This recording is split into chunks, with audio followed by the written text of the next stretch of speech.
Through the pandemic, outdoor dining was a source of relief for restaurants across LA, allowing some 2,500 businesses to turn sidewalks and parking lots into patios for al fresco dining. Now, as the COVID emergency winds down, restaurant owners are worried about new restrictions in a proposed permanent al fresco ordinance. Now, this is one the LA Times says could revert LA to a time when its red tape and fees discouraged outdoor dining. So somebody who's especially fired up about this is our next guest.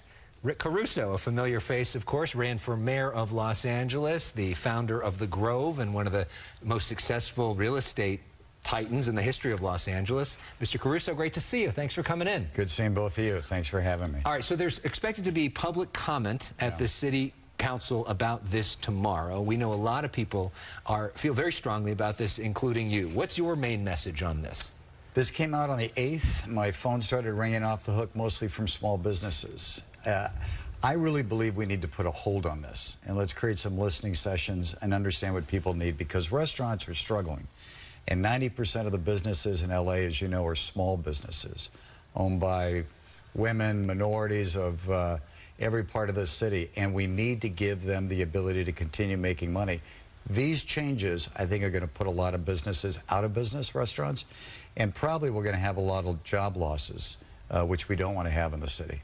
Well, where do you come into play when these small businesses reach out to you? What are you telling them? And will you be there tomorrow for the public comment? I don't know if I'll be there tomorrow for the public comment, but what I promise, because I got to know so many of these restaurants around the city through the campaign, and again, we're talking about really small businesses. At a time you've got inflation, at a time you got higher costs, very tough to make money. I'm happy to be their voice. I want to be their voice and support it, because we should be supporting business growth, whether you're small, medium, or large business. So I'm going to be behind it and encourage the city to let's find some common ground, but take some time to make sure we're not impacting restaurants throughout the city. I mean, does this get to one of those issues where it's like, whose side are you on, LA City, right? I mean, these people who have been through so much, what message? A lot of people think this, are you crazy? Okay, thank you. I like your passion on it, because that's where I'd like to go. It's like, what the hell are you thinking? Yeah. Right. These businesses survived the pandemic. People want to be in outdoor dining. How about serving the residents that actually enjoy the experience? And then you're going to say all of it has to close. We're going to charge you a massive fee of $13,000 that most of these businesses can't afford, and we're going to restrict it. So let's go back and let's govern by what people want and allow businesses to be successful. And who the hell came up with it anyway? Right, and it's great to dine outdoors. Exactly. It really is, and we're in a place where you can. I know it's a little chilly right now for our taste, but yeah, this is the place that you can eat outside. They've already gone through the permitting process. It was fast-tracked, and this is essentially saying you have to have a new permit, and you have to have a separate one for alcohol, by the way, and that's another X amount of dollars. And how about this? Somehow the city of Los Angeles figured out how to issue a permit in like 20 minutes with no fee. Why are we going back to a $13,000 fee and take months? Yeah. Let's take the old system and say, let's build on that. Yeah. Meanwhile, let's talk a moment about you. I don't think we've done this since, well, we've done a little bit since you didn't win the mayor's office. Yeah. Now Karen Bass is the mayor. Yes. How do you think she's doing? I think she's doing fine. You know, it's early on. I think all of us want her to succeed. We're all in the same ship, so you want your captain to do well.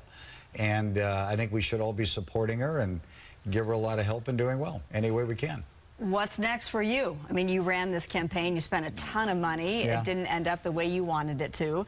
People rely on you. You are a great source of revenue for many people. What is next for you? Do you see yourself running for public office again? Oh, I don't know. We're way too early on that. You know, I'm back in my business. I have a great CEO that I appointed, so I'm back as executive chair, spending more time with my family on the charitable endeavors that we do.